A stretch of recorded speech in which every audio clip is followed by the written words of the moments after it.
Vikas Kumar Sinha, our mentor of this workshop, and to all the participants present over here.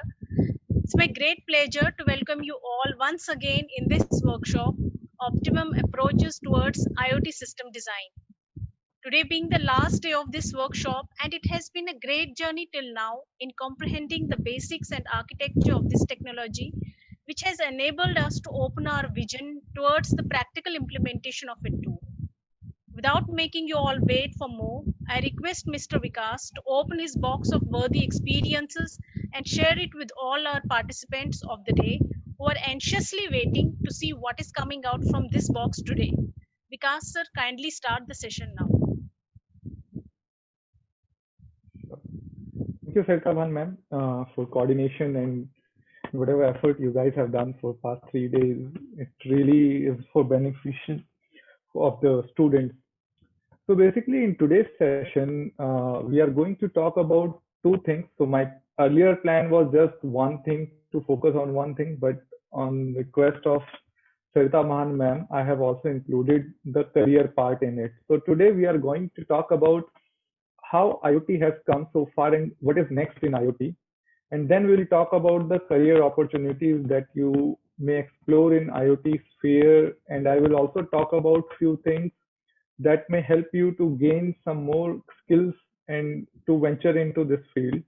And I'm also going to share some my personal experience and some my own advice on how you can go about planning your career and all. So that's the reason why we adopted this thing, because I believe that there are many students as well who have joined this session. So it will be, I hope it will be very beneficial for them. And then we also have planned to keep the QA session bit longer today, because today is the final day. So if you have any kind of query from whatever content that we have seen in past 3 days, you can just bring up those queries. Or if you want me to explain any of the part that we have covered so far, again, I can explain you briefly over there. So without further delay, let's get started. Let me share my screen and then we'll see. Okay, so today we are going to talk about what is going to be the future of IoT and how can we correlate things to our career and what are different career paths that we can take if we want to get into this field. So in today's session, we are going to basically talk about three or four major things. So first thing, we'll do the recap of what we have learned in past 3 days. So the reason why I want to spend some time on it, because we have really consumed a lot of stuff in past 3 days. So it's really important to recap on what we have learned so far, so that if you have any query, you can put it up. Then I will share some thoughts on IoT, like what has enabled IoT so far and what will enable it to go to next level, and why all these things are evolving. What is the major driving force in it? And then we'll also see a short video on how things are going to change in near future. And then we'll talk about the future of IoT, what are new trends or how things are evolving in IoT, which will be followed by one of the major topic of today, that is the career opportunities that we see in high-tech system design and IoT. And then I will open up for the QA session. Okay. So before jumping there, let's first recap. So for that, let me go to another slide where I can show you, what we have discussed so far. So let me just open the other slide.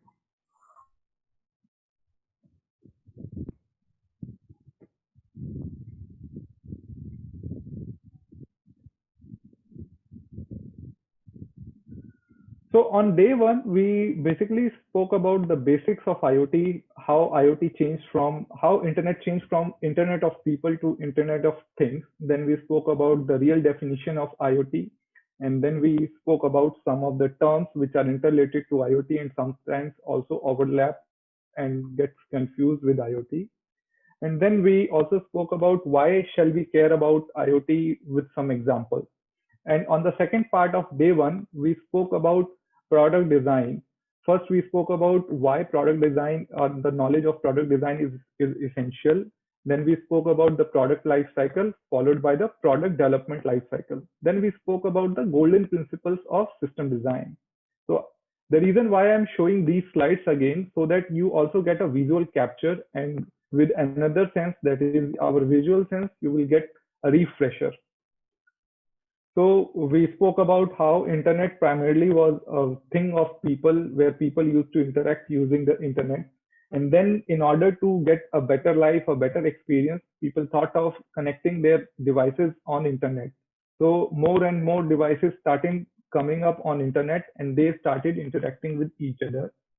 And as things grew, by 2008, we had more number of things connected to internet as compared to people. And by today, we have around 30 billion things connected to the internet. And then we spoke about different major milestones. So, for example, in 1970s, the very first example of Internet of Things came in terms of ATM machine. Then in 1982, Carnegie Mellon University students hacked around the Coca-Cola machine, Coca-Cola vending machine, and then connected it to internet to see few things. And that was one of the very early example of how things or the machine started to connect to internet. And then in 1985, we saw the first time somebody put up this word, that is IoT, which was Mr. Peter T. Lewis who brought up this term, which was followed by in 1999 when Kevin Ashton brought up this concept, and then it became widespread. And by 2008, as I mentioned, we had more number of things connected to internet as compared to number of people that we had so far. And then we spoke about the definition of IoT. And if we have to take away major points from the definition of IoT, there are three major attributes to it.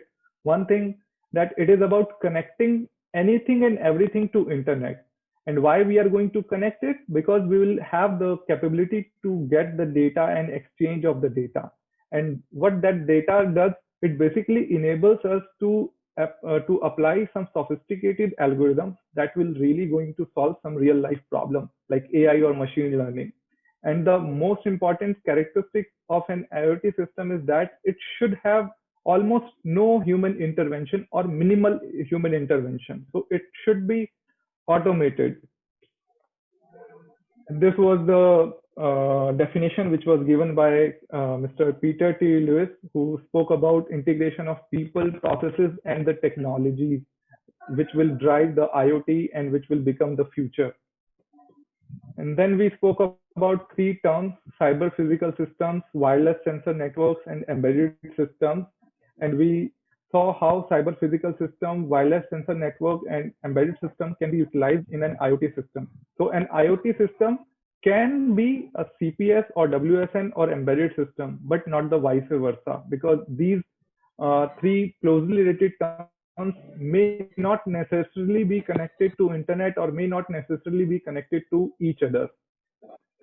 And then we saw some examples of these three things, which was followed by one major understanding of IoT, which is like IoT is basically an umbrella term which utilizes so many prevalent technologies and then lets us integrate it with some more algorithms, some more advanced algorithms with which we can integrate everything together for a better experience, for a more effective life, or for more effective interaction and more effective experience.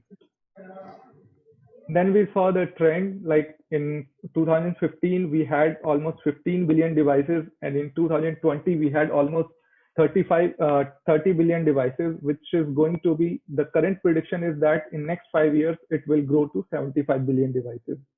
And we'll also talk about in today's session why this all is going to happen, what is enabling this rapid growth.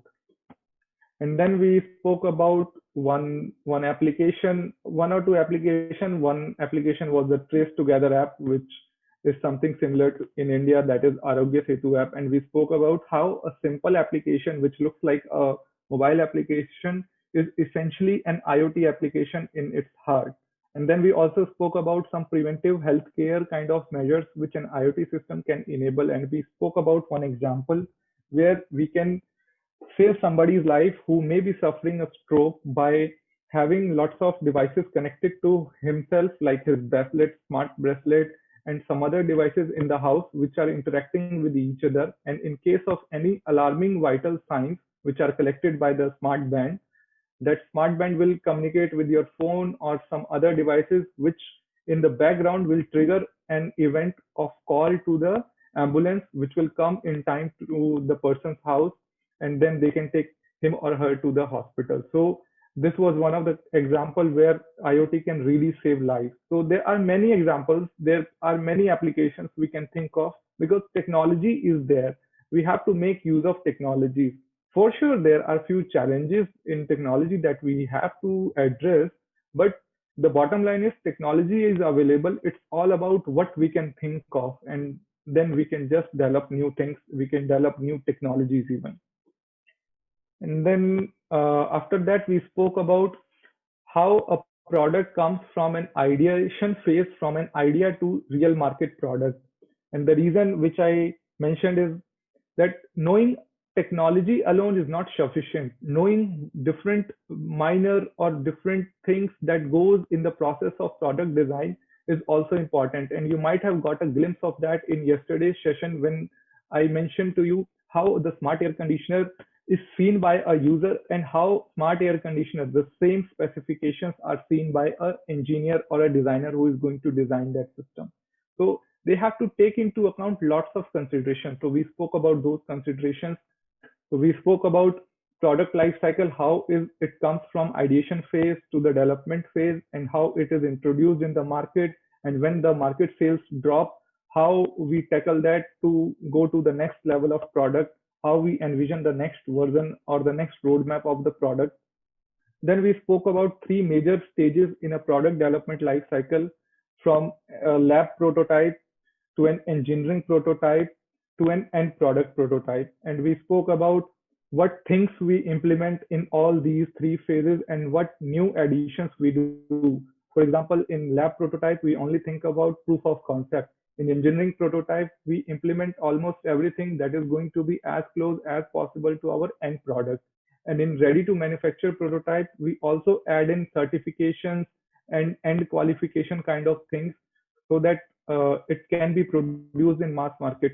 And at all the three stages, the validation and testing is one of the major critical thing that we have to be mindful about, so that we can incorporate any changes or any updation that we need to do based on the current product. And then we spoke about some golden principles in system design, which were, it should be customer centric or the user centric. It should be quite simple to use, so that user really need not to go for user manual. It should have subsystem and modular approach, so that you can disintegrate and integrate new things.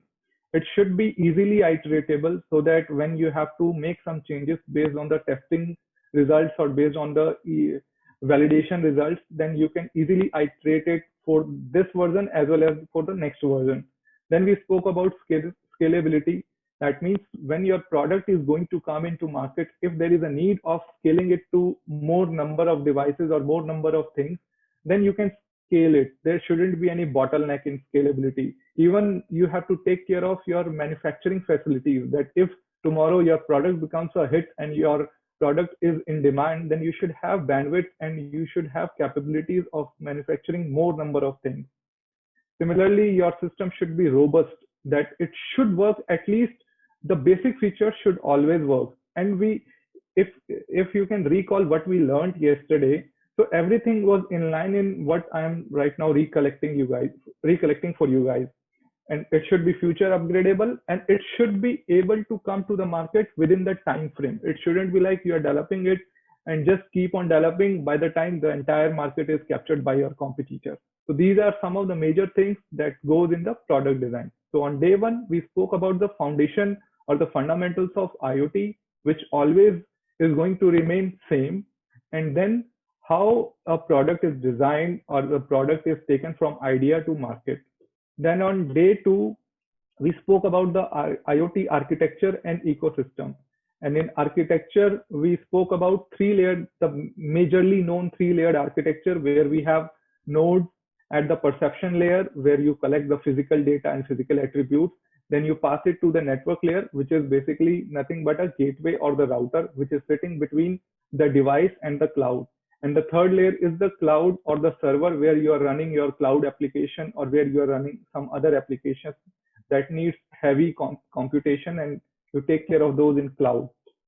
And then we spoke about six parts of an IoT ecosystem. So the four parts which we all know is quite related to what we saw in previous slide. So we have acquisition layer where we have nodes which are taking the data from the sensors. Then we have access layer, which is a gateway that is sitting like a chain between your cloud and your node. Then we have the fourth layer, which is interaction layer, where you have the user application or the mobile application or Alexa application, which we saw yesterday. Then we have two other parts of this ecosystem, which we generally forget to mention, is the integration of this data to the processes and the people. So you remember I talked about Peter Thiel's definition that it is an integration of people and processes. So people comes at interaction layer and processes come at integration layer. So at integration layer, you have businesses and use cases that are getting integrated with the analytics or the data that you have made sense of at your server level or your cloud level. Then there is sixth component, which is a major component. You will see that thing in today's discussion, is the governance layer, where you have different entities coming into picture to regulate different things, so that whatever product that is coming in the market or whatever IoT product that is coming in the market is interoperable and is not violating some basic fundamentals. So these are the six components. And today, when we will talk about the career path, we will touch upon roles and options available on all the six parts. Then we spoke about the components that go in all the six layers of this IoT ecosystem. So in the edge, we spoke about how it is a combination of hardware and software, along with the connectivity as well as security. Then we spoke about the gateway, which has almost all the components that we saw at the node level, but it also has networking layer, which is connectivity to the cloud and to the internet, as well as device management, so that it can connect to different kind of devices. Similarly, we spoke about our analyze layer, which is nothing but a cloud. And yesterday we spoke a lot about the cloud related stuff. So in the cloud, you should have capability of device management, storage, some algorithms, analytics, different kind of APIs to integrate your phone, integrate your Alexa, whatever you want to integrate, and dashboard for configuration and taking some actions on the data. Then we spoke about the interaction layer, which is majorly to do with the user interface and user application. And you also saw in yesterday's case, when we spoke about mobile application, authentication was one of the things which I gave a lot of emphasis on. So you can see authentication comes at interaction layer. Same way, digital assistant, which we spoke about yesterday, like Alexa, how we are going to integrate it, that also comes at interaction layer. Wearable application, automation, all this comes at interaction layer. Then we spoke about integration layer, where the business entities dive into using that data and then generating insights to make better use of their business cases. Then we already spoke about governance for a while when I was showing you the diagram of the sixth layer. So we have standardization body, we have regulators, we have companies, we have use cases. All these 4, 5 things comes into governance layer of the ecosystem. Then we saw a basic architecture of a smart home system, where we saw how a smart switch is getting connected to a smart bulb via a gateway, and how a user can control your smart bulb locally via smart switch, as well as remotely via the mobile application that is routed through cloud. And if you can correlate it with yesterday's explanation, so the architecture that we designed yesterday was almost in line with what we are seeing over here. So it was almost like that, like how a user can interact to the end node from his mobile. So everything was going from your AWS Cognito to API gateway to Lambda to AWS IoT Core, then to gateway, and then to your user. So the same thing we saw yesterday. So everything is interrelated. So that's how we kept the flow of this entire program. First, we talk about the basics. Then we spoke about different layers, which is the current slide. And then we spoke about practical, real example and everything in detail that how we implement it. So, and after that, we spoke about three S of IoT system: the security, scalability, and sustainability. This is, and we spoke about how important it is uh, in our IoT system. Then I think you must be this yesterday's session should, I believe, should be quite fresh in your mind because we just spoke it yesterday. So we spoke about users feature list. I won't go in much detail because it's quite detailed oriented. Then we spoke about different rules. We reviewed the rules. Then we spoke about the considerations that a designer should always have, and security was the major concern. And the other concern was device management, device control, hardware design, software design, cloud computing. I mean, these are the layers, and in every layer we explain what are the concerns or what are the considerations that we need to undertake when we are designing any IoT system. Then we spoke about the edge architecture. I showed what device we used and why we chose that device, why we went ahead with dual protocol, Wi-Fi and Bluetooth to support hub and hubless operation, why we went with modules so that we can we can scale down on the timing on designing the hardware. Then we spoke about the software that we are going to use at Edge, which was running on operating system, the FreeRTOS. Then we spoke about the sensor fusion. Then we spoke about how the different particles of the edge will interact with each other. We spoke about how sensors will be connected, how your AC will connect to your wireless access point, and then it will have an access to the internet. We also saw how a mobile application will control your air conditioner locally using Bluetooth in one-to-one connection and Wi-Fi via wireless access point when it is out of the Bluetooth range. We also spoke about smart hub based layer, like if you have a hub device, then your air conditioner will be connected to the hub, and then that hub will connect it to the internet, maybe via wireless access point or maybe directly, depending on what capabilities your hub is having.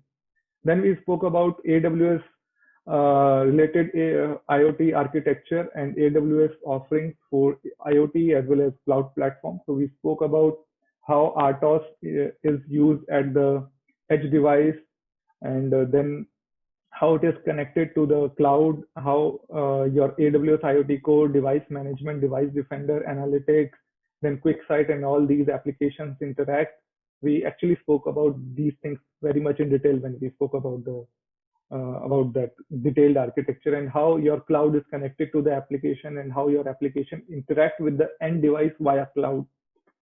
Then we spoke about different components of the architecture that we are going to use. So one was your AWS IoT Core, which was the major gate, like it was like a gate between your device and your cloud. Then we spoke about device management, which is something like a registrar. So you can drive out an analogy between a college and this ecosystem. So IoT Core was something like a gate of your college that lets you, or the security guard sitting at the college gate who are allowing you to get inside college and make use of the resources that are available. Device management was like the registrar who takes care of who is enrolled and who is not enrolled. Then device defender was more like an antivirus which keeps on checking if something is going out or infected with some malware. Then we had analytics, which was used for organizing and storing the data as well as showing the insights of the data. Then we spoke about AWS IoT events, which we are going to utilize to trigger some events based on the sensor data. Then we spoke about two other cloud offerings, which Amazon S3 was used for storage, and AWS Lambda was used for triggering or creating some functions which will operate or which will trigger some particular response based on what is happening or based on how things are going. Then we also spoke about IAM policy, which shows what kind of access each and every device has. I mean, if you have a higher version of device, it will have different access. If you have lower version of device, it will have different access. Then we spoke about SNS, the notification service, how it notifies to user or some other related entity if there is some issue with the device or something is happening. Then we spoke about how the mobile application interacts with the device via Amazon Cognito, which is basically an authentication platform. And then once it is authenticated, it goes to API gateway. From there, it invokes some API, which eventually triggers the Lambda function that then takes appropriate action. Then we spoke about the architecture. So here was your edge device. Here was your AWS IoT core. So this was majorly the cloud devices. This was your device management. This was your IAM policy as well as device commissioning. This was your device defender and malware detection. This was your analytics. This was your storage. This was your mobile application access path. This was your Alexa access path, how Alexa will go to the device using this path, I mean, via cloud, first from Alexa Cloud, then through AWS Cloud. So we spoke about this complete architecture yesterday. And then we also spoke about how this architecture addressed all the major concerns. Oh, so that was all we covered in first 3 days. And let's go to today's session. So let me go back to my original slide.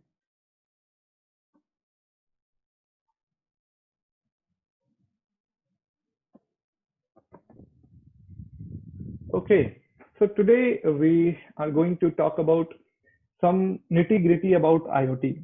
So first thing, we are going to talk about what really enabled IoT, why IoT became so popular, or how come we are seeing devices that are going to internet. So the very first thing that contributed to it was the cheaper and cheaper electronics.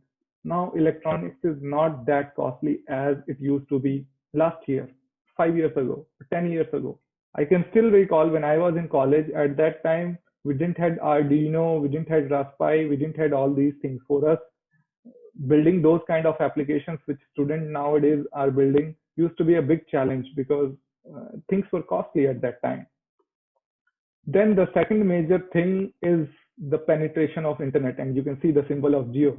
I have seen that I think Geo came somewhere in 2015 or 16, and since then the smartphone has become so popular that now we can have smartphone even in rupees 2500. So I found this phone being sold in on Flipkart in 2500. So your smartphone is cheaper, you have internet, your electronics is cheaper, you have at least edge and the local control available to you. And then the next part which remains is the cloud. And now cloud is also becoming so cheap if you compare it with what it was 5 or 10 years ago. So these are the four major driving forces which has really made the number of devices at such a large scale that in 2015 we had almost 15 billion devices, and now we have almost 30 billion devices. So 15 billion devices getting added in 5 years. It's a huge number. And then we are going to speak about the things that will enable more and more adaptation of IoT. So the first thing is a secure ecosystem. So we have to address this point. So the points that I'm going to discuss now are the points that we have to address if we want IoT to go to the next level. So the most important thing is the security. So we have to make sure that things are secure. Then a better network. Right now we are using 4G, but 4G is also not that much adapted. And it's not just about 5G. At every level, we need to have better network. And the reason why we need to have a better network, because as you increase number of devices, there will be huge number of your data. And in order to have that data, there shouldn't be a bottleneck in taking that data from the edge to the cloud. So you need a better networking infrastructure.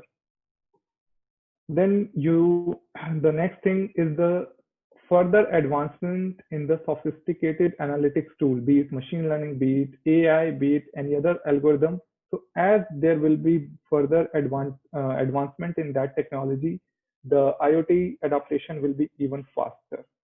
And most important thing, which we generally forget, and that comes to the sixth layer of our IoT ecosystem, is the governance. That means in order to make these devices, you remember initially on first day when I spoke about Internet of Things, I spoke about interaction between the devices. The devices are able to share experience. Now you can imagine an Indian person who knows Hindi goes to China and speaks to someone who only understands Chinese, how will they interact?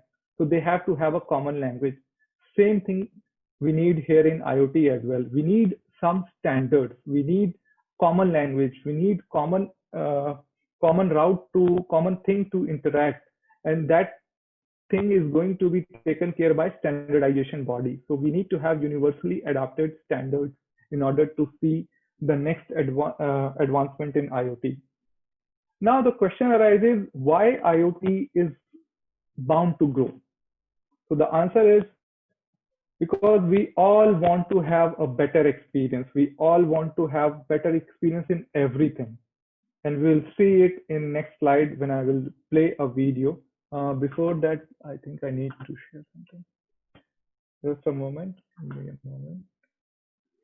Okay, so you can see how IoT is going to grow, how IoT and AI collectively are going to make things grow.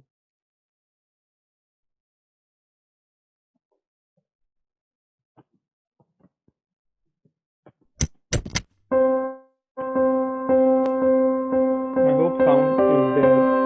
When everything becomes linked with everything else, matter becomes mind, and the possibilities become endless.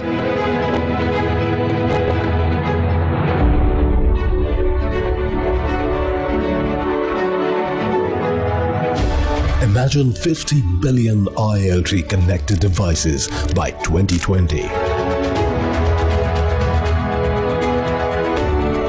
Now, imagine the economic impact of these connected machines. $4 to $11 trillion per year by 2025. Wearable devices, environmental sensors, agricultural machinery, components in a vehicle, or devices in homes can all be connected to deliver insights and drive transformation. So imagine if you had smart devices in your home, your car, your workplace, or even on yourself. The world becomes alive. That's Internet of Things. The Internet of Things is making everyday objects into data factories.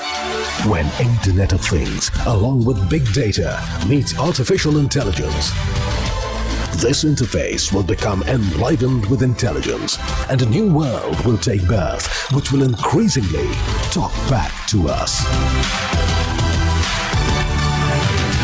Imagine the kind of world that it would be. Imagine the revolution it will usher in the way we see the world. The external world will become the extension of our mind, like an extension of our thoughts. Imagine a world that is responsive, a world that is optimized for human creativity, a world that is intelligent. The Internet of Things is a breeding ground for new AI-driven solutions and experiences, from self-driving cars to intelligent homes to health. Welcome to the world of endless possibilities.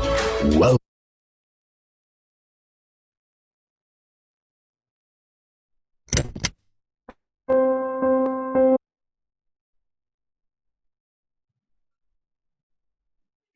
So I think we all might have got a glimpse of what is there in the future, that what plans people have or what plans technologies have for the development, new things that they are going to see in near future.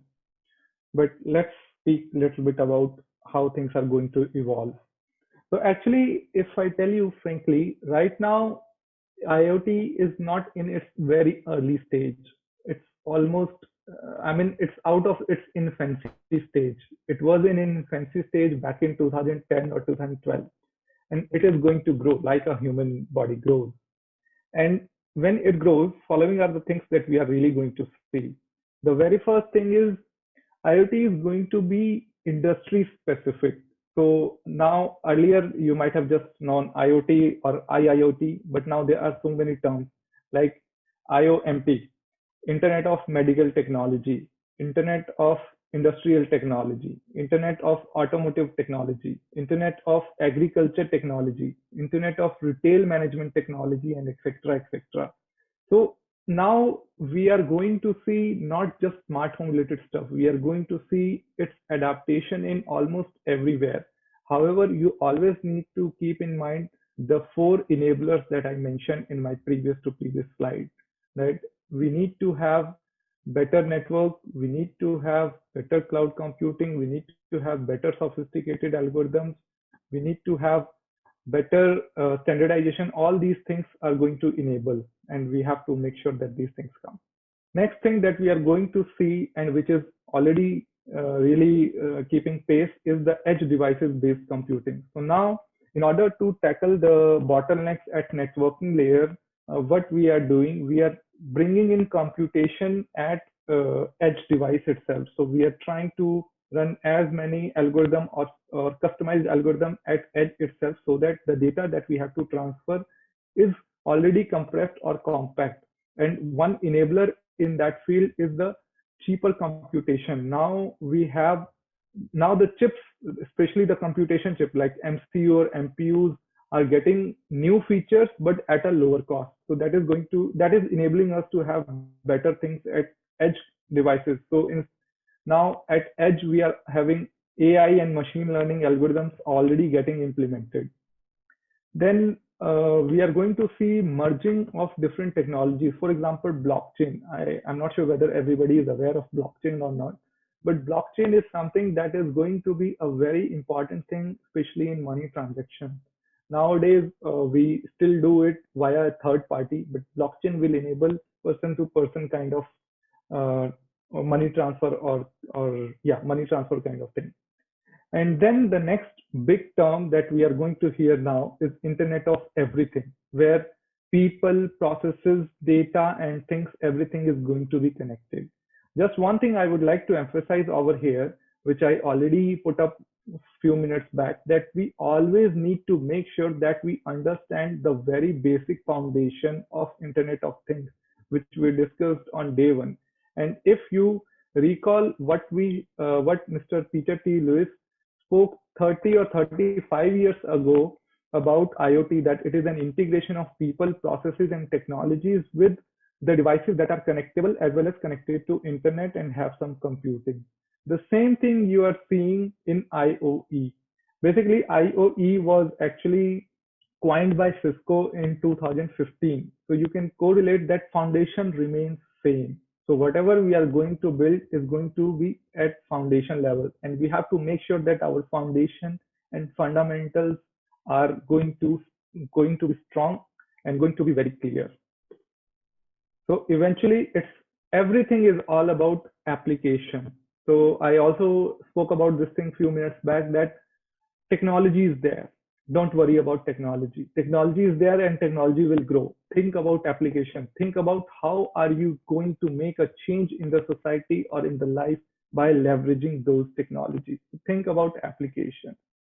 And I read this quote somewhere, which really sounded quite profound, that best technologies are those which actually disappear.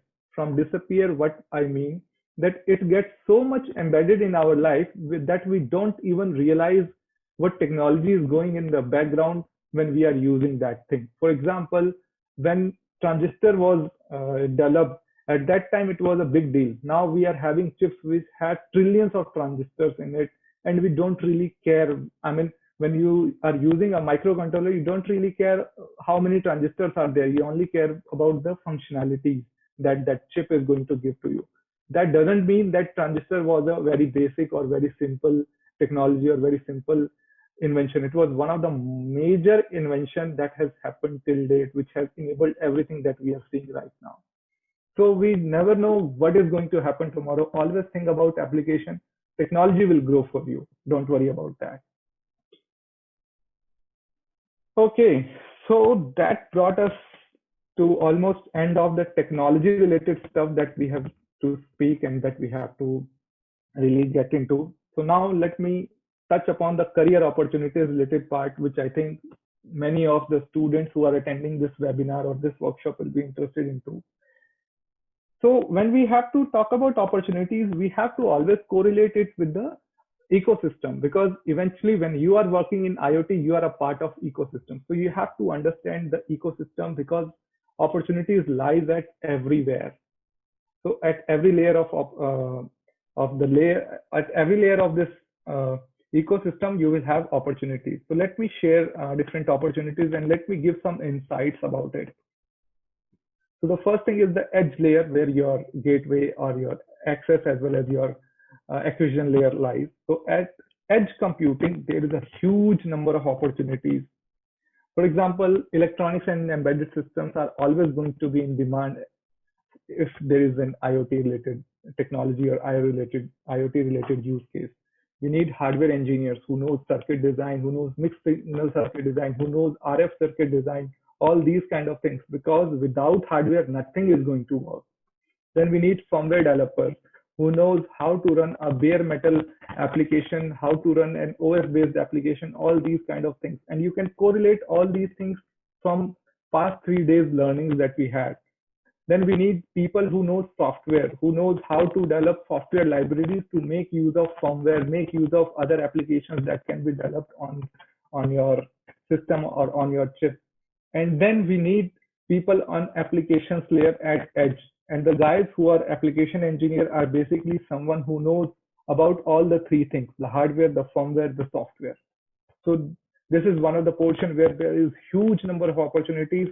Unfortunately, we don't have that level of trained people, and I'm really delighted to see that now institutions are trying their level best to rope in people from industry or people from academia or people from research to share insights on these things. So we need to keep ourselves at par to what industry really needs.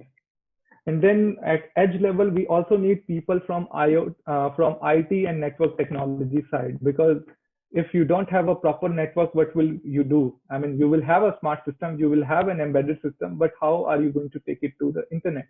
So we need network engineers. So actually, whenever I interact with the students, I really see some kind of confusion in their mind, which I will clear in one of the slides. I mean, the major misconceptions that students have. And sometimes people may say that network engineers were in demand 10 years ago. It's totally untrue. They are always in demand, because without network, you can't do anything. You need network security professionals, you need network integrators, you need network designers. All these guys are going to be there. So if you have the capability, if you have the technology, if you have the skill set, there is a demand. Then there is cloud computing. So it's cloud computing. There are many, many, many avenues. We need people who has skill set related to IoT, AI, machine learning, big data, or a general cloud practitioner who knows about the cloud computing. We need integrator. All these kind of avenues are available for people who want to have a scope at cloud level or who want to explore their career in IoT. Then we have application designers, because you saw that there are some applications that run on IoT, that run on cloud, right? So we need people with that skill set who can design applications that are going to run on cloud. And from cloud, it doesn't really mean that you need to be working with Amazon or Google or other companies, because these are service providers. But there are, I mean, umpteen number of companies who are designing IoT systems who need people who knows cloud computing, who can design solutions for them. Then we have that interaction layer. So at interaction layer, basically a user is interacting with the IoT system. And for user to interact, they need to have a graphical user interface or an user interface. So we need UI and UX designers who knows the psychology of man, psychology of people, and then they can design some very soothing or very effective user interface that will make people interact with the IoT related application, IoT related data and all.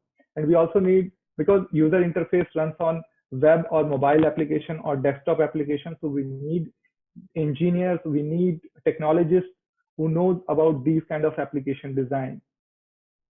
Then we have integration, the guys who are going to integrate IoT related stuff with the businesses. So we need business analysts, we need business intelligence people who knows these tools and who knows how to make use of the data for the betterment of the business.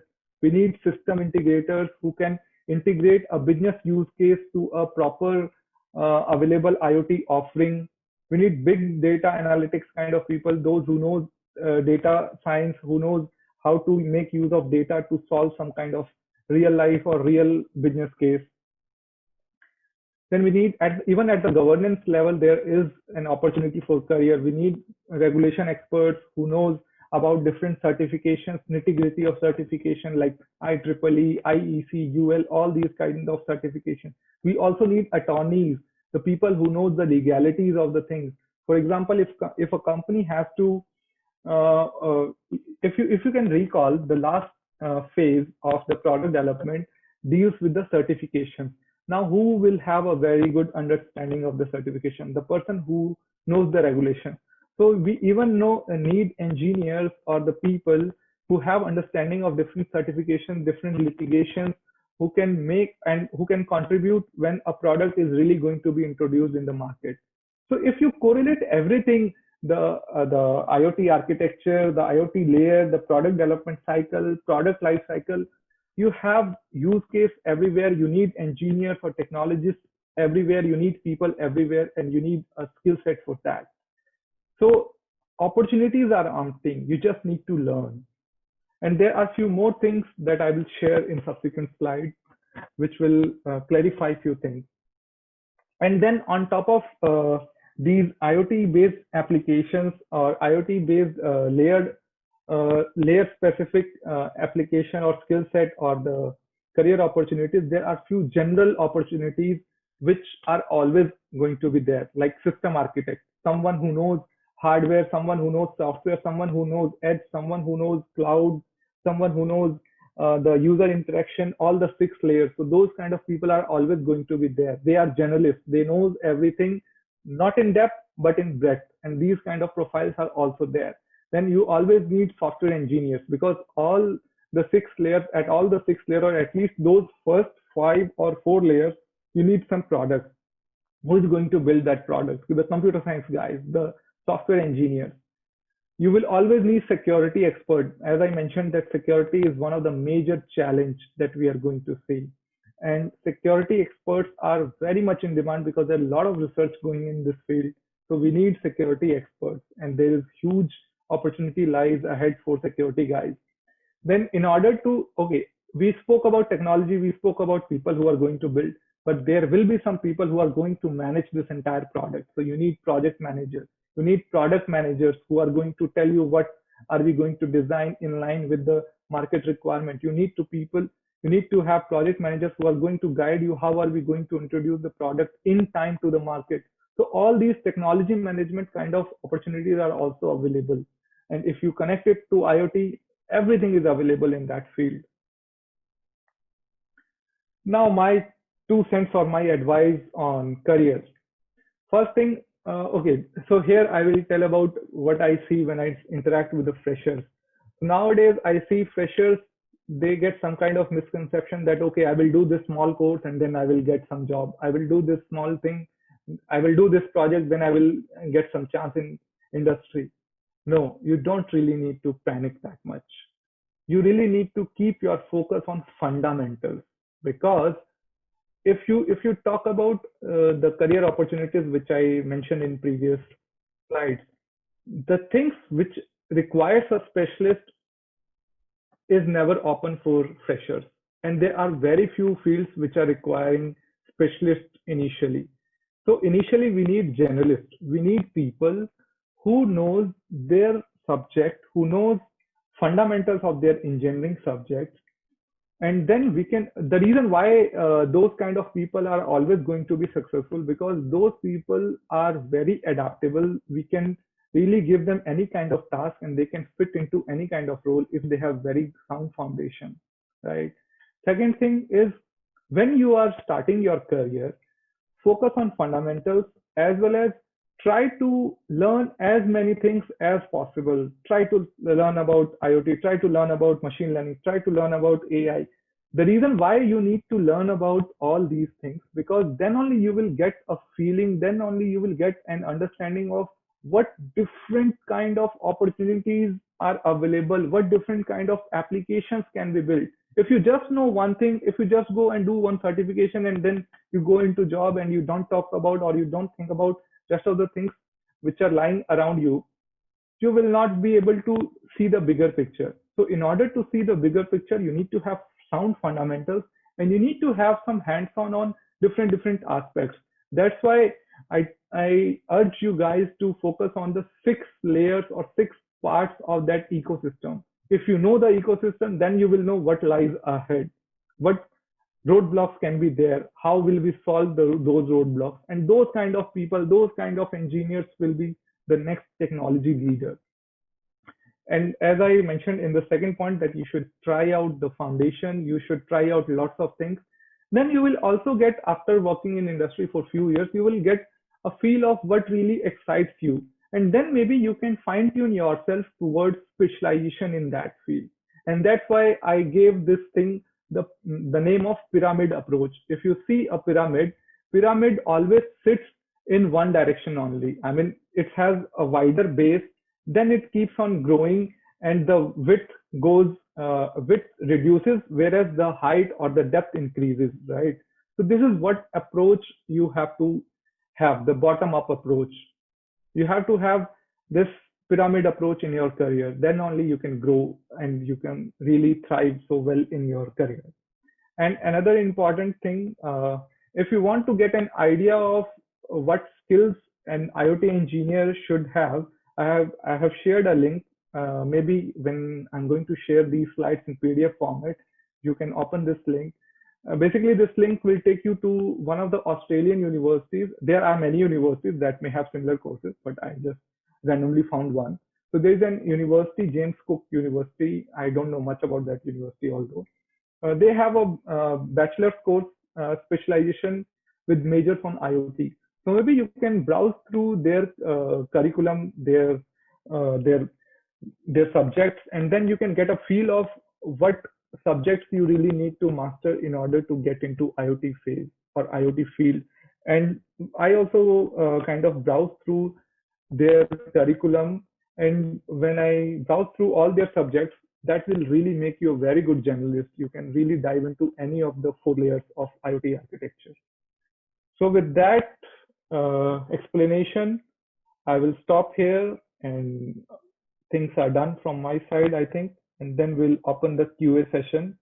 Over to Seta Bhan ma'am. Thank you so much, Vikas sir, for sharing such incredible knowledge with us. Anybody has got any question, please let us know. You may raise your hand if there is any question from any side. Today is the final day. I mean, you can ask me any question out of whatever we have learned in past 3 days or past 4 days. So because yeah, today is the final chance for our interaction, then everything has to come through some channel. So today I'm just sitting here one to one. You can ask me questions.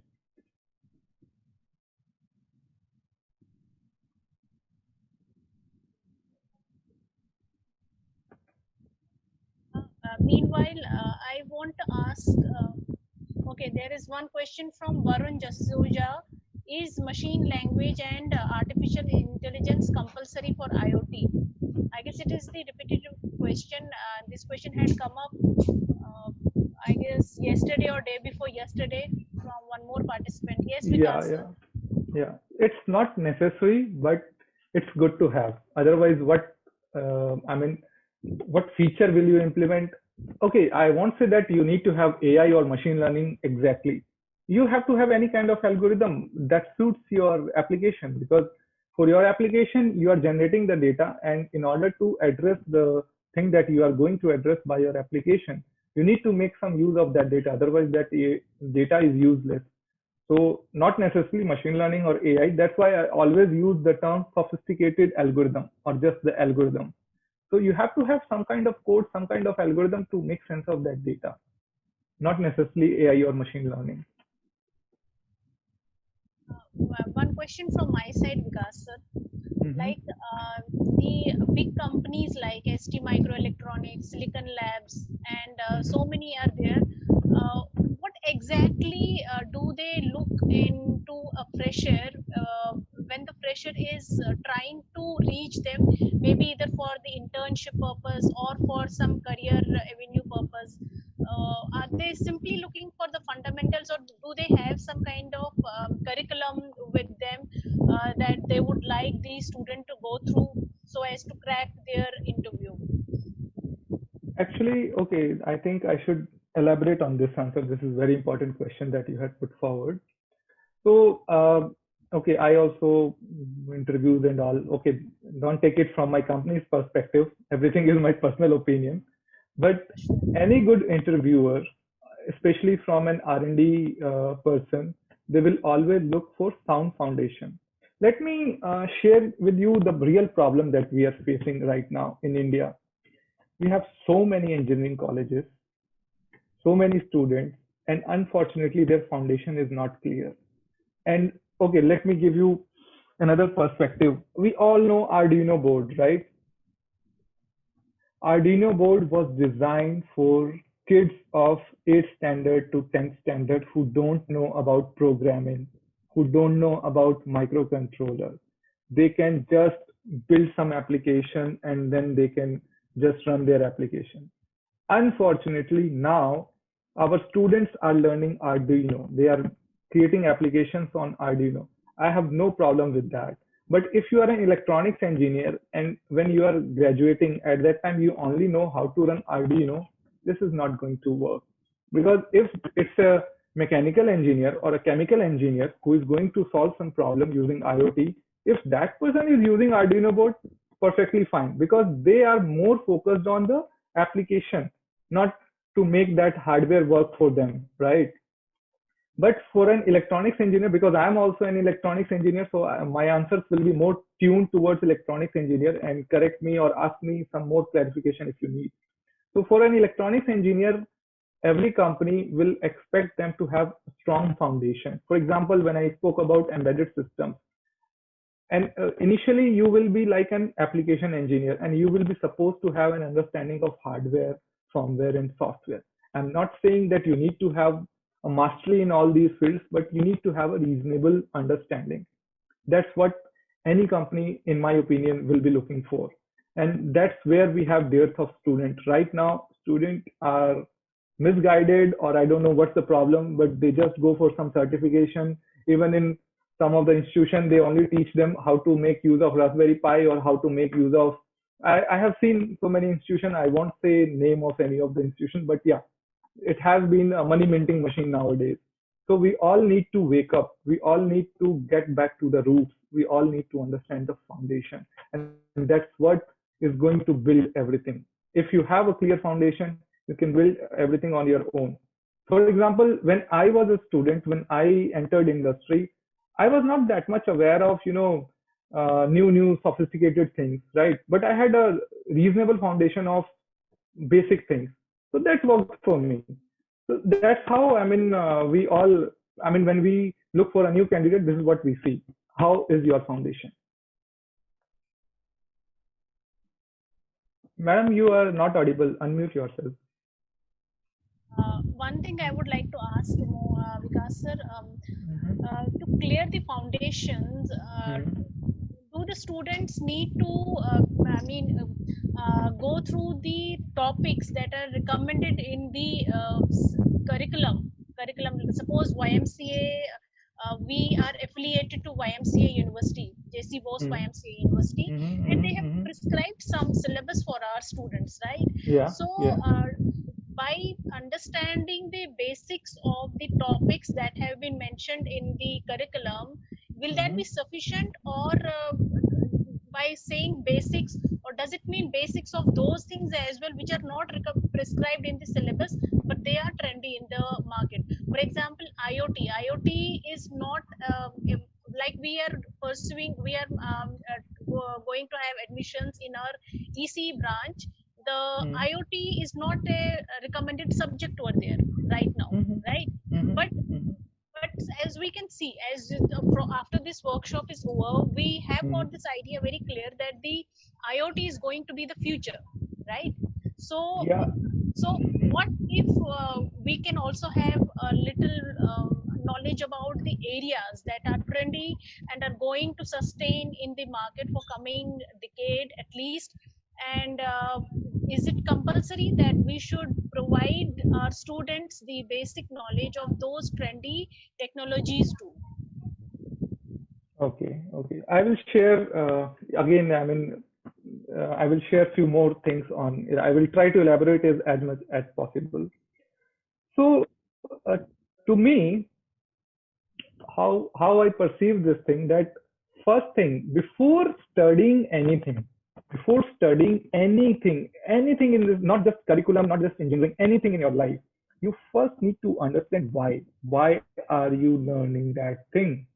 And this is something that I always see is missing. We take the syllabus, we study, we take the books, we take the notes, we go to internet, we study, but we never ask ourselves a question: why do we need to learn that, right?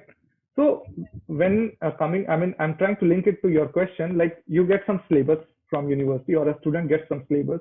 It's the responsibility of the faculty and the student both. Faculty to clarify why are they going to learn this subject, and the student about understanding or asking the question, why are they being taught that subject. For example, let me take an example of digital electronics, right? Nowadays, digital electronics will be used if you are going to be working in VLSI, right? I don't work in VLSI, but I still need an understanding of digital electronics, and especially the number system. Maturity of the people, 8 years experience, 10 years experience, you ask them how to convert hex to binary, binary to hex, and all these kind of things, they will be having some problem if they are not that good engineer. If you don't know that, how will you code tomorrow? If your code is not working, if you have to really go and debug, how will you debug that if you don't know how bits and bytes really make everything? Because eventually, whatever thing we spoke about in past 3 days, everything is 1 and 0. Everything is current and voltage, right? Nothing more than that. So we need to, whatever subjects that are given to us, whatever subjects that we read or that we study, even sometimes I take out my own curriculum, which I studied so long back. And even today, I find out that I'm almost interacting with almost most of the digital subjects, at least digital and basic analog subjects. So even if you are going for trendy technologies or trendy things, you first need to have a foundation. And it is also important to keep yourself updated with the latest things that are happening in the industry. If it is not coming in your curriculum, nobody is stopping you to go to a MOOC or go to a MOOC platform and pursue some course on YouTube or somewhere, right? And for that, what I encourage everyone, or this is a foundation of a well-educated person, that you have to keep your eyes and ears always open. An engineer should always be aware of what is happening around their field, right? So they need to be accessing newer blogs, some magazines and all, to keep themselves updated with what is happening in the industry, but not at the cost of foundation. You have to first a good foundation. If your foundation of your house is not good, you can't build anything. And specialization actually comes after bachelor's. I still remember one quote from one of my professors when I was in university. He told me, people were talking about we should go for VLSI, we should go for embedded at that time. He told us that you have to focus on all the subjects, and that's how we designed the bachelor's of engineering or bachelor's of technology subject. We didn't put a guided focus on one particular thing. But if you go for masters, you go for MTech, you will always see either it will be in power system, it will be in embedded, it will be in machine learning, it will be in AI or IoT or whatever. But at bachelor's level, you don't really need that level of narrow focus. You need to have breadth with a reasonable understanding of the depth. This is the key, and this is the key to success. Right. There is one question from Gagandeep Kaur Gill, what is the scope of IoT in electrical engineering? She wants to Scope know of the scope IoT. of IoT in electrical engineering. scope of IoT is in everything. For example, let me take an example of scope of IoT in electrical engineering. Actually, there you have scope of CPS as well. So in electrical engineering, you deal with HVAC, you deal with power grids, you deal with these kind of heavy electrical equipment. And I remember I gave an example of blackout in one of my sessions. Right, we had a blackout, and then we thought of how are we going to tackle that. And now we are leveraging IoT for that thing. Smart grid is an IoT example. Smart infrastructure is an IoT example. So smart grid is a very classical example of IoT application in your in your electrical engineering field. Similarly, for the motor, for example, if you have motor, you can have different sensors that can let you know if there is a slip, if there is some kind of high burnout or any kind of thing, right? In the motor, you can have sensors, and with that sensor data, you can predict if your motor is going to be burning out very soon. So you can implement electrical, I mean, IoT in any field. Electrical and all are still connected to technology. Even in agriculture and everywhere, you can use IoT. So these were two examples which just came in my mind. If you have any example, you can just let me know. I can tell you how can we implement IoT or how can we leverage IoT for that particular use case. I think already you have explained one of the example, that is a smart grid system. Yeah. So that includes, of course, that is a part of electrical engineering only. Yeah. One question is from Bhavna Sharma. She's asking, I am a database administrator using Oracle. How Oracle and IoT can work together? Okay. She's a database administrator using Oracle, and she just wants to know how Oracle and IoT can work together. Okay, Oracle or database, these kind of things. First thing, let me admit that I'm not a computer science person, so I may not be that much aware of DBMS or this thing, but let me give you a perspective from an IoT engineer. So database, as far as I know, is going to deal with storage of data, right? This is what you are, that's what the name even suggests, right? And if you remember yesterday, when I was showing the architecture, I showed you S3, which I was using, but there are DynamoDB and other kind of databases that we use in cloud. And if you compare it or connect it with IoT, your data has to be stored somewhere, right? So it has to either sit in backend or either sit in cloud, right? So there you have to use your database, and be it Oracle based or SQL based or whatever technologies you may be more aware of is going to be used. So that's where a database person or a database related stuff lies in IoT ecosystem, in backend or in server. That's where your place is. One more question is from Mr. Ashish Agarwal. He's asking, institutes are now focusing on new courses related to AI and IoT to increase student strength. Will it help our students to get employment? See, if your curriculum is in line with a balance between foundation and balance between these trendy technologies in which you are going to give them majors, for sure it is going to help. Because suppose I have to hire someone, I have a company, I work in AI, and then I have to hire some people. I have two kind of students, one who had only understanding of foundation, and another student who has very strong foundation plus some AI understanding. So for sure, as a common sense, I will prefer this person. But again, foundation is going to be the major criteria, because if somebody knows AI, something about AI, but they don't know about algorithms, what will they do? Okay, they may be able to use some tools and make my thing work, but I don't need an IT person. I need an engineer who can design some algorithms for me. So that's how, I mean, it is.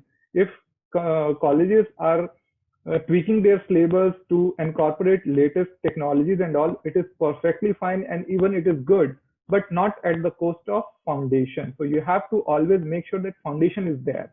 A strong foundation is there. One question is from Mr. Palash Kundu. He's saying designing interface in IoT platform is a big issue.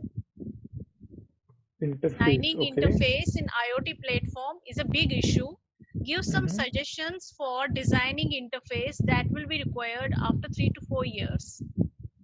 So he wants to know. Can I get some elaboration? Yeah. He wants to know the designing interfaces that would be required after 3 to 4 years in IoT platform.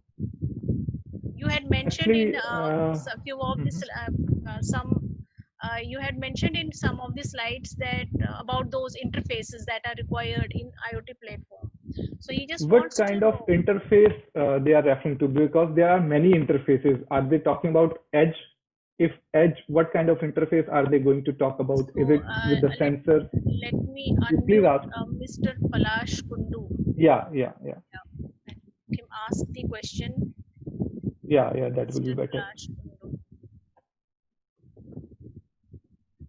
Mr. Palash Kundu, kindly unmute yourself.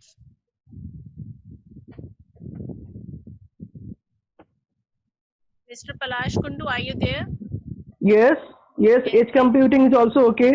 So give some suggestions for edge computing.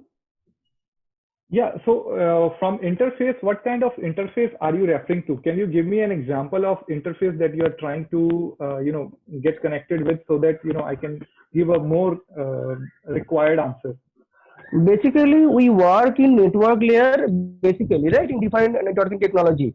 So for IoT Hmm. concerned, we will always try to say match this interoperability of these two protocols, correct, and network layer. So that is basically we will Yeah. focus on this particular platform of IoT. So we are trying.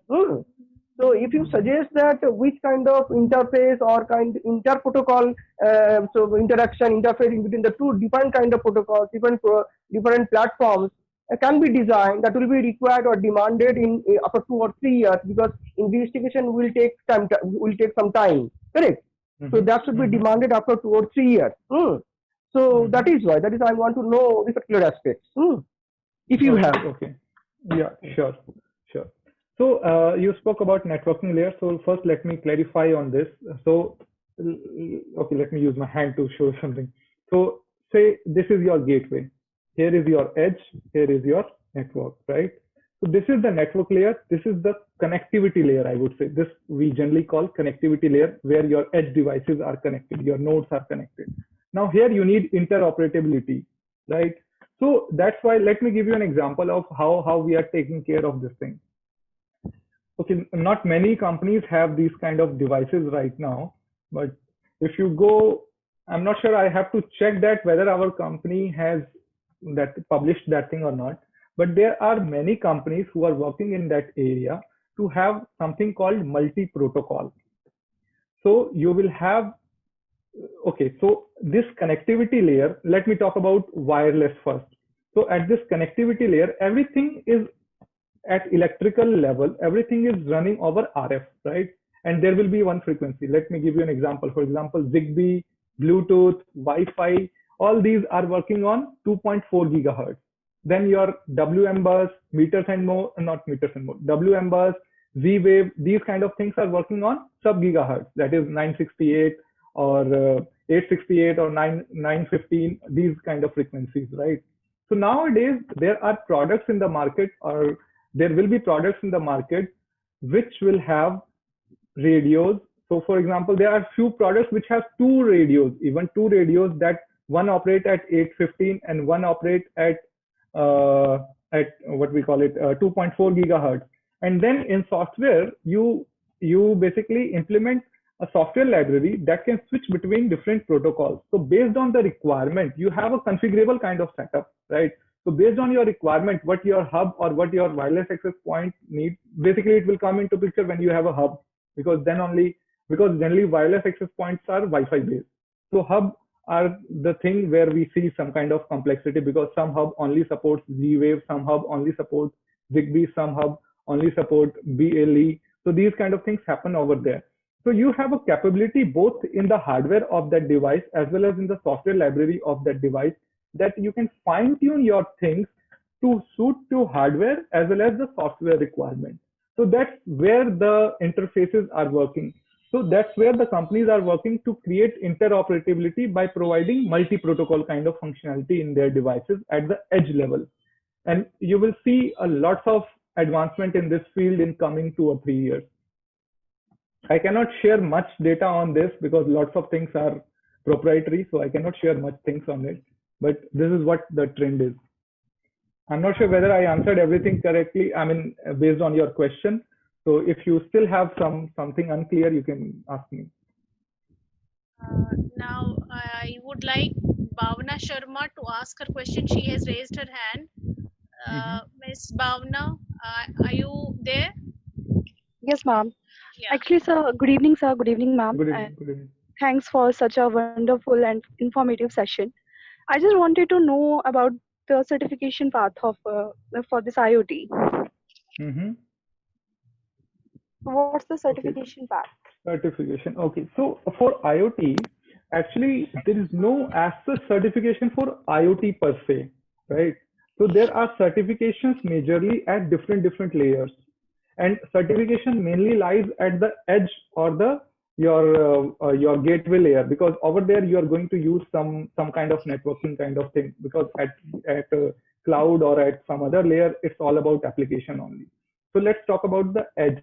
Over there, the certifications that you need will be for your RF or your connectivity, then for your device which you have built. Even you need environmental certificates that you need before selling any device. Actually, that also required certifications also depend on the country in which your product is going to be introduced, right? Let me give you an example for that matter. Let's say you are designing an energy meter in India. So in India, we have BIS, which governs the energy metering related certifications. So your product has to be certified by BIS for selling in energy metering markets if you have to sell to utility companies. This is one of the certification or major certification that is based on your application, based on your requirement, that is the energy meter. In addition to that, if you are going to use Wi-Fi, for example, your system should be Wi-Fi certified. Nowadays, you don't really need to go for certification on Wi-Fi, because you have to just make sure your device is Wi-Fi Alliance certified. Then if you are using Zigbee, you need to have a Zigbee certification. So I just gave you two examples. There can be many similar examples. If you are going to use Powerline Sure, modem, then sure. you need to have meters and more or other kind of certification, whatever you are targeting, right? In addition to that, so these were major technology based certifications which I can think of right now for energy metering. Other than that, you need some ROHS kind of compliant, like it is lead free and all, basically related to environment. Then if you are going to sell it in some other country, for example, Europe or in America, then you have to have FCC compliance, you have to have IEC compliance, all these kind of compliances. So eventually certification and compliances vary based on your product, your target market. So all these kind of factors comes into picture when we think about certifications or when we think about approvals and all. I hope I answered your question. Thank you. Mhm. Okay. So I guess that was all question answer session for today. Mhm. And now, thank you so much, Vikas sir, for sharing such valuable and incredible technical information with us. I don't have words to express my gratitude towards you. Your humble gesture with which you drove us so compassionately and seamlessly in the field of IoT system designing, and also ensuring that none of the query goes unattended, for which you have humbly agreed to allow us to share the queries of the participants, if any, in offline mode too, with you in future. The whole team who worked so hard in making this event a successful one are Mr. Nitish sir. He is an assistant professor in mechanical department in Satyug Darshan Institute of Engineering and Technology. He worked hard on back-end handling of all the attendance, Google Forms, registration forms, etc., irrespective of being very busy in his another project. Miss Vinita Chaudhary, ma'am, who never felt tired. She is also an assistant professor in electrical engineering department in the same institution. She never felt tired in ensuring that all the participants get right information within right time, apart from sharing ideas time to time in smoothing the entire event execution process. I extend my deepest regards to our respected principal, Sir Dr. Noor Mohammed, who encouraged us to conduct this type of workshop so that we all can remain updated with this latest trendy technology. I'm also thankful to our Dean Ma'am, Miss Sangeeta Trehan, who helped in many technical modalities of this event time to time. A very big thank you to whole SDIET family along with my EC and EE department members who kept on motivating us all in direct or indirect mode to conduct this workshop. Without mentioning name of one of our good student, Miss Preeti Sindhwani, who helped in ensuring that these videos reach maximum masses through YouTube at right time. This acknowledgement note will remain incomplete. Last but not least, without such beautiful, dedicated and consistent participants, this workshop's success would have been next to impossible. Thank you everyone. Of course, as usual, you all are requested to mark your presence by clicking on the link that has been shared in the chat window. All those participants who have attended this workshop consistently from day 1 or day 2 shall be receiving the e-certificate in their email that is registered with us before this weekend. We will keep WhatsApp group also active till all the participants receive the certificate. With this hope that we all shall keep on meeting in future too, either to share the knowledge related to latest trendy technologies in the market or to keep supporting each other in various social activities, I bid you all goodbye. Stay safe, stay healthy, and remember, goodbye does not mean the end. It does not say forever. It just means that we will soon meet again. Thank you, everyone. Thank you.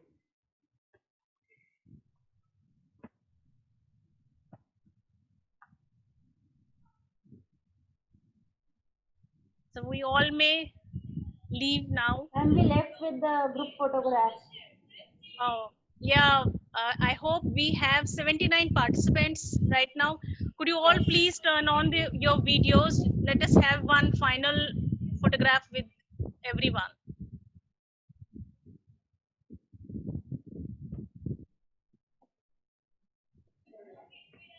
Vikas sir, I would request you to please stop sharing the screen. Sharing this, right. Oh, okay. Just a moment. Okay, sorry. Yeah, I can see all the smiling faces. I'm sure all of you have enjoyed this great workshop, and we'll have Vikas sir soon for some new topic with us.